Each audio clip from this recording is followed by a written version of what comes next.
Hello, everyone, and welcome to the Nation Builders podcast. The name is Ndapana Andreas Kayoko, and I am your host for this platform.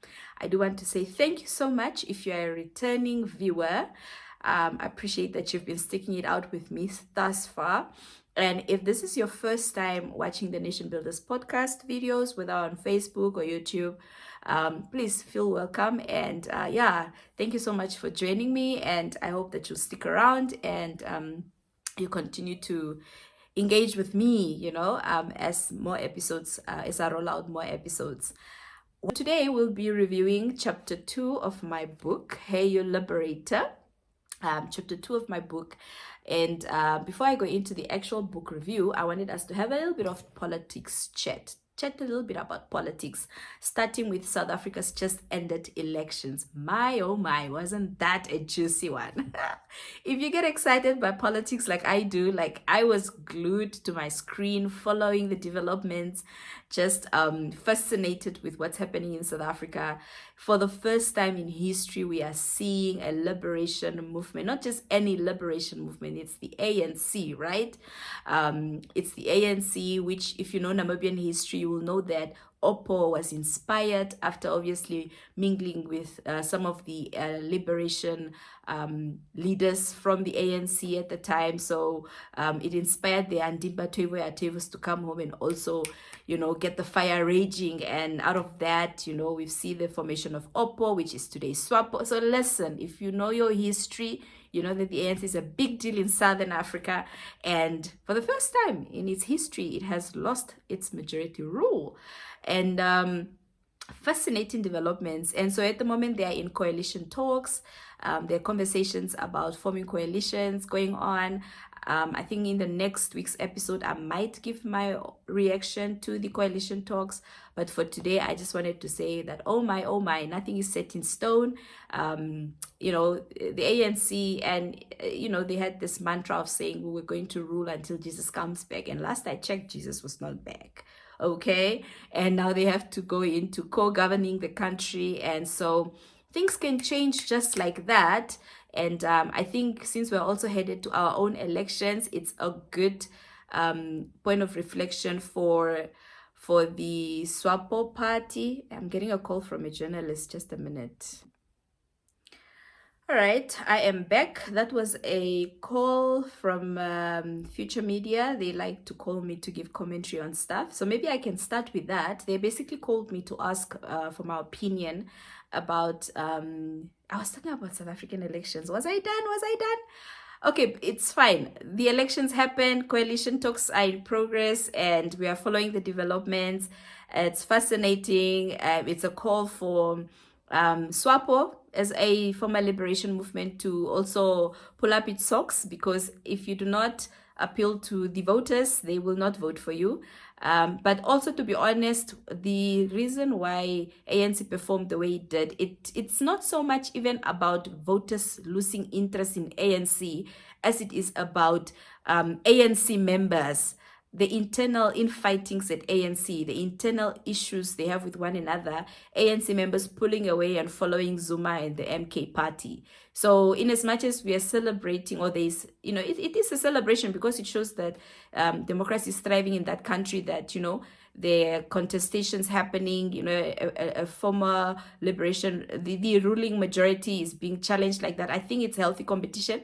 In as much as there's that reality, the reality is also that it was not so much about the fact that South Africans have lost interest in ANC as a party, or South Africans feel ANC is not delivering, is about a faction of ANC supporters pulling away along tribal lines. And that, for me, I actually find a bit worrisome, to be honest. It's South Africa's politics are politicking, and it's so exciting. But I don't want to go too much into that, because I actually want to talk about it in the next episode. Once coalitions are finalized, then I want to actually engage it a little bit more. But personally, for me, actually, I would say ANC, EFF, and MK should actually just get into talks with one another. I kind of agree with that thinking, that you are all offshoots of one another, so just get back in bed and make it work. Because if you join hands with DA, economic implications or not, I'm still leaning heavily on the listen. If you stood for something, stand with it throughout and don't change your mind just because now you feel that the rand is being threatened by foreigners, in terms of foreign direct investment. So, but we'll get back to that one. Remind me. We'll get back in the comments on Facebook and YouTube. We'll get back to that one in the next episode. So that's that on South African politics. Back to what just happened now. So I got a call. I usually give commentary to Namibian local media. So that was somebody from Future Media. They were basically asking me about a development that happened in Namibia with an opposition party, where 2 members of parliament left the party. They resigned from the party, and they've also resigned from parliament. That's the LPM, Landless People's Movement. And so the LPM issued this statement basically bashing the characters of these former members. A statement that I felt was very petty, to be honest. But then the journalist was basically asking, do I think the members that resigned would go and rejoin SWAPO, the ruling party? And what could that potentially mean for the LPM? I'm not standing on authority that they're definitely going to do that. It will only be the case if they pronounce themselves on that. But I think from an observer's perspective, what I can say is that it's very normal for members of political parties to leave parties, to move from one party to the other. I think what makes this particular case unique is that these are not just any. One of the members, Henny Sebeb, is actually the founding member of the LPM as well. And he was the deputy leader of the party. And so the fact that it's members that are high up in the strategic wings of the political party that have left the party says a lot about, in terms of internal unity in the party, the internal unity in the party in terms of its intra-political affairs. It says a lot about that. And it doesn't do much in terms of assuring voters' confidence. If looking in, it leaves a lot of question marks in terms of what's really happening inside the party. And like I was saying now, what really caused the downfall of the ANC was not so much because South African voters wanted change. It was because of intra-party politics that ANC lost the votes that they lost. Because if ANC had not had the intra-party issues that they've been having, would not see the EFF being formed, would not see the MK being formed, and DA, if we look at the numbers, DA has not grown exponentially, to be honest. With or without the formation of EFF and MK, I don't think DA would still necessarily be a contender for the ANC. But it just goes to show that, I think the point I want to make on here is that intra-party politics has an external offspin. So I don't know how this is going to, I don't know how the LPM is going to clean this up, because right now it doesn't look very good. And I can only hope that their voters are loyal and that they'll still vote for them, and that this particular incident will not result in a poor support base for the party. Because we've seen evidence that a lot of times intra-party issues end up having an off-spill in terms of how the public votes. So from a public perception perspective, this was nasty, this was untimely, this could have stayed, behind closed doors until the elections are over, but it is here now. And again, this is not new to PDM alone, to LPM alone. In PDM also, we saw a member of parliament leaving the party and parliament, I think a month ago, Muruka. So it looks like something is happening with opposition parties. I was even making a joke with somebody and saying, it's like they're eliminating themselves, by themselves. But again, those are just my views. You let me know your thoughts on this particular development with the LPM, what had happened with the PDM, and sort of let's have a conversation around what we can anticipate in terms of our own election in November with these developments from the opposition parties in Namibia.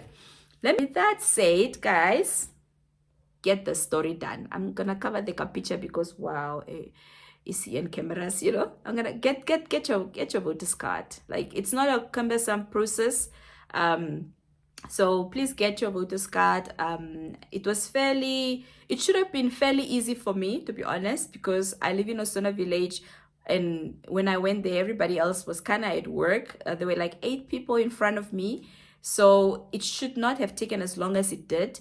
I got there around 12 p.m. and an hour in, they tell us the camera is not working. They need to get a new camera from Okanja, which they did. And then I told them, listen, I have a 2-month-old baby at home. I'm going to go home and I'll come back, which is what I did. So I came home, and then I went back around 4 p.m.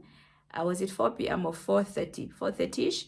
And when I got there, they still had issues. The new thing the new camera came and it had worked for a while, then it stopped again, and then a technician needed to come in from Okanja, and so they were still fiddling with it. So we waited for another solid hour, and of which about 30 minutes into it, they noticed that they had not plugged the thing in, and that was the issue, which makes me question the training of the staff, the registration staff. That's something we will talk about when I do an overall reflection on this process at the end of the process, when it ends. But yeah, it's just little things like that I'm already picking up, and also following what's happening on social media. Some people are complaining and the likes. I'll talk about this process at the end of the registration process, because I also don't want to make it sound like it's so bad that you don't want to go and register for your card at the end of the day. So yes, eventually it started working. And then when it was my turn to sit in, to have my card processed, it stopped working. It didn't want to snap me at all. That's why my picture came out looking I was tired, I was angry, I was frustrated. Like, it came out looking like so. It came out looking very... But it's me. I'm going to vote. I have it. It's my details. It doesn't matter. So the point I wanted to make with this is, please go and register for your card. This is how you get to vote. This is how you get to participate in the upcoming elections. You can also use this very same card for the regional council and local authority elections in 2025. So once you get this, you're sorted. So for the next upcoming episodes, I will be talking about this. Go and get registered. Go and get your voter's card. Go, go, go, go, go. Because we need you all out in numbers come November, so that we can exercise our democratic right and make a choice. Choose somebody, choose a party to represent you in parliament, choose an individual as your presidential candidate, because your future deserves it. And you yourself deserve it, because like I always say, politics is everything. Whether you like it or not, it affects you. Okay? So let's go out and vote come November. Let's go out and do review of chapter 2 of my book. Chapter 2 of Hey You Liberator. What a time to be having a book titled Hey You Liberator. Guys, if you have not gotten a copy of my book yet, the books are going for $200. I am only left with about 100 and something copies. So please do the right thing and contact me to get a copy of this book. This is part 1 of 2. Part 2 I'm going to release just before the elections. And that's why I'm doing this, because I want to build momentum to the launch of part 2, so that you can read the rest of this juicy story. So please, if you don't have a copy, get a copy. If you already have a copy, buy for somebody. If you have a lot of thousands of dollars just sitting at home, contact me and buy books from me to donate to a school, because I think high schoolers should be reading this book, university students should be reading this book, everybody should be reading this book, because this book touches on issues of liberation movements, on issues of the politics of the day, on issues of the business landscape, natural resources, and the curse that comes with certain natural resources, and all those nice things. Let me not give away the rest of the chapters. Just get a copy of the book. Listen, and I'm still, per episode, I'll be giving away 3 copies per episode. So if you want to win the book, all you got to do is share my video, like, comment, share my video on Facebook and on YouTube. Share it from those 2 platforms to 10 people, and then also subscribe. Guys, I need the YouTube numbers to go up. Subscribe to the YouTube channel. It's Life with Ndapanda, so that you do not miss an episode of the Nation Builders podcast. Let's talk about chapter 2. So if you've been following then you know what happened in chapter 1. If you've not been following, go watch chapter 1 so that you know what I'm talking about. So in chapter 2, basically, we see Andiba leaving Helena, leaving the coffee shop, and then he gets a call from his father. Now, like I said, Andiba is the son of the prime minister, and so the dad calls him and basically reminds him to go and meet a business acquaintance of him.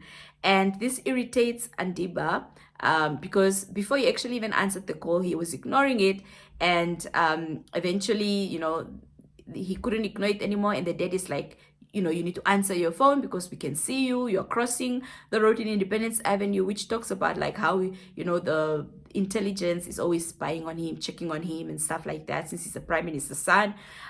So it takes him into reflection of just like his upbringing, how he was raised in this lifestyle that's where he's always being monitored, and he didn't choose it. Of course, we don't choose our parents. He didn't choose it. It just happened to him. And so he's reflecting on how ever since he was a small kid, things are always being done for him. He's never had to participate in things that have to do with him, and so he was just irritated about it. And so he was reflecting on that and just feeling annoyed that he's in this space where he's the prime minister's son and he doesn't seem to have a say. Things are just being put on him, and so the father actually instructed him to go and meet an acquaintance of his because he wants the son to participate in some business deals. And also one thing that Andiba doesn't like is the fact that he looks like his father. Like he resembles the dad, like it's uncanny, right? In my mind, like I can see them. They look alike. So he resembles the dad, and he doesn't like that because it's one thing to be the prime minister's son. It's another thing to look like the man. So it's like you can't even pretend like you don't know him or anything like that. So whether he likes it or not, his looks also give him away. And so he's always having these internal conflicts with himself about who he is and who his father is and what that comes with. So anyway, he gets the call from the dad to basically go and meet the business acquaintance. He shouldn't forget to do it. And so he ends up going to this meeting. It takes place at the Hilton Hotel. And he doesn't like the guy he's meeting, this guy called Peter. Peter is a fixer, and a fixer is basically an individual who fixes contracts, fixes agreements for high-level politicians and business people. And so Peter is one of the big men. The prime minister is called the big man's acquaintances. And so the idea is that Peter must now fix Andiba, the prime minister's son, into joining them in business. And so they sit down, and he finds Peter drinking and Peter looking, in this lavish suit in Hilton, and it's in the morning, and this guy is already drinking alcohol, and he smells of cheap perfume.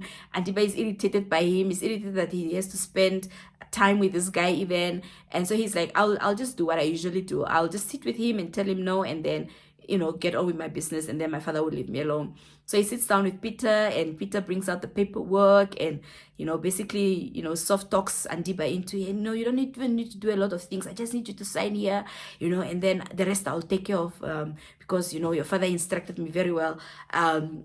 Those are not the words, just me reenacting the scene. If you want the word for word, go and get the book. So anyway, so Andiba listens to him, and then he goes, listen, I've done this so many times. You're not the first fixer. And the answer is still no, I'm not interested. Go do your business with somebody else. And he basically says, have a good day. And he walks off. And then Peter gets frustrated, and he's like, oh my goodness, I have my work cut out with this one. So he calls somebody, a private investigator, and he's like, listen, I need you to dig up anything that you can get on this boy.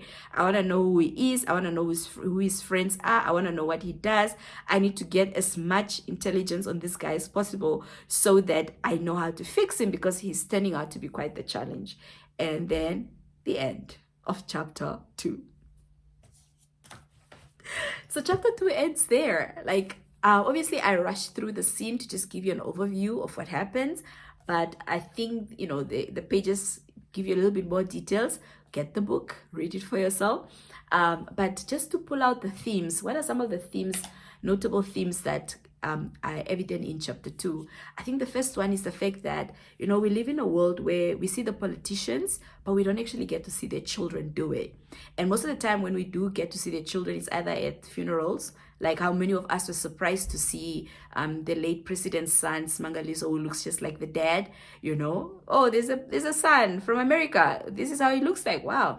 And then a lot of times, some of the politicians' children we only see when it comes to, media articles. And usually it's if they are involved in some sort of dodgy entrepreneurial activity or they're implicated in something of the sort. And so I tried to wove that into the story because one, it's relatable. We've all read the newspaper articles on some of these politicians' children, and so I just tried to wove that into the story to also talk about the other side of children of politicians that we don't see, the humane side, the struggles that they might potentially feel within themselves.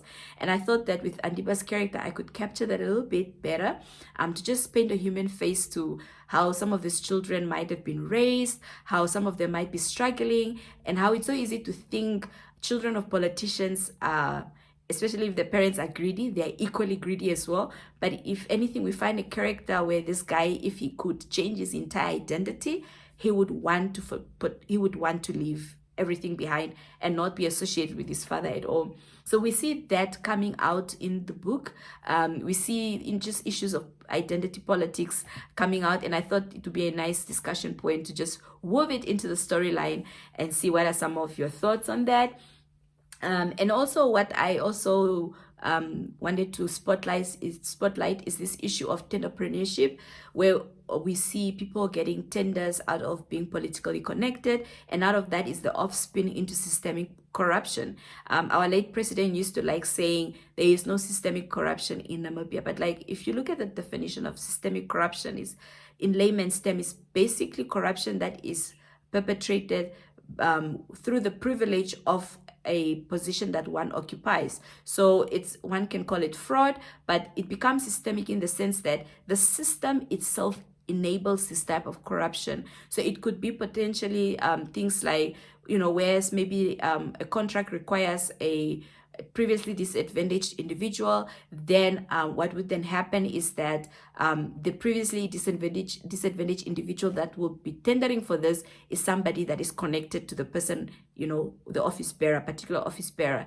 and so this is how systemic corruption works. And so in the storyline, I'm basically trying to spotlight how it's so easy to say, but we followed all the bureaucratic steps, we followed the procedures, but you followed them because of the privilege that you hold in terms of the information that you have access to, not necessarily because it was a competitive process. And basically those are the themes I wanted to emphasize in today's review. So what did we talk about? We talked about how this particular chapter, there's a theme that paints or that brings out the empathetic side of children of politicians. There's a theme that talks about political connections and entrepreneurship, tenderpreneurship. There's a theme that addresses the issue of systemic corruption. And so basically those are the themes in chapter 2. My husband is calling, guys, why is this my life? Why are people disturbing me? That's chapter 2. We'll do chapter 3 next week, and we will talk more about Namibian politics, regional politics if need be. But yes, please engage me on my social media platforms. Share the video, comment, like, subscribe, do all those nice things, and buy the book. 200 Namibian dollars. Then you get this little number. Title is Hey You Liberator. And yes, I think that's it from me today. And thank you so much for joining me on the Nation Builders podcast. I feel like I ran through today's episode because I keep getting disturbed, but it's fine. We will, if we need to make it better, we'll make it better as we go along. If it's about me having to slow down in how I speak, I'll try. But guys, when I'm excited, I just speak fast. There's also that reality. Nonetheless, thank you so much for joining me today. Thank you so much for tuning in. Thank you so much for watching. Thank you so much for sharing. Thank you so much for subscribing to today's episode, this week's episode. And yes, that's it from me, Ndapana Andreas Kayoko, host of the Nation Builders podcast.